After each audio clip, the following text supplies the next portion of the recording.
feeling good. The nagging injuries are not, are kind of taken care of. So he had a really good training camp.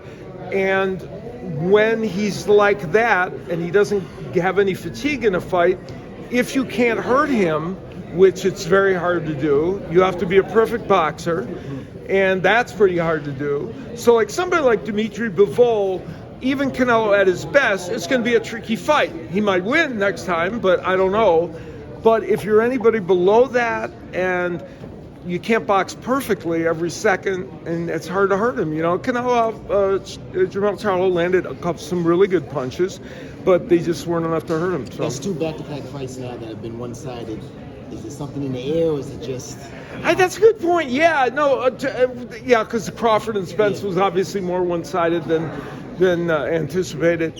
I don't know. I think it's just a quirk of fate, because the other fight, Crawford and Spence, we certainly expected it to be a little more competitive. This one, it always had the opportunity, because he was jumping up 2 weight classes, to be more one-sided. But honestly, I think we all thought it was going to be a little more competitive. So I don't know. Based on what you saw, how do you think Crawford would move it up 21 pounds? But what do you think of his chances? Well, that's a roughie, because I have all the respect in the world for Terence Crawford, but what we saw tonight is an example of the fact that you have to.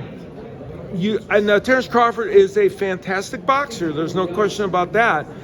But he's even, smaller than Jermell Charlo, basically, right? He's coming up from 147. So, I don't know. That's a rough assignment, I think, to come up that much, right, and face this guy now. What about Benavidez now? Well, Benavidez is a whole other thing, because the question is this version of Canelo Alvarez. So Benavidez is going to land a bunch of punches, just like Jermell Charlo was able to sometimes. The question is, will those punches hurt Canelo Alvarez and stop him from coming forward, right? Benavidez is a different kind of challenge. I still think that's the fight I would love to see more than any other one involving Canelo Alvarez. Of winning that fight, Benavidez? Yeah, I don't know. That's. With youth and size?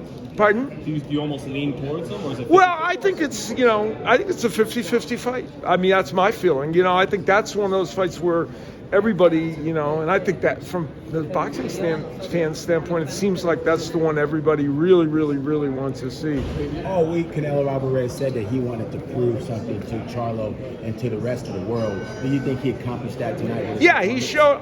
To me, what he showed was that at age 33, he can get himself, when he's healthy, he can get himself in really good shape, not get tired, and be the aggressive pressure fighter that, when he's at his best doing that, is a very tough man to beat. It took 10 years for this fight to get made.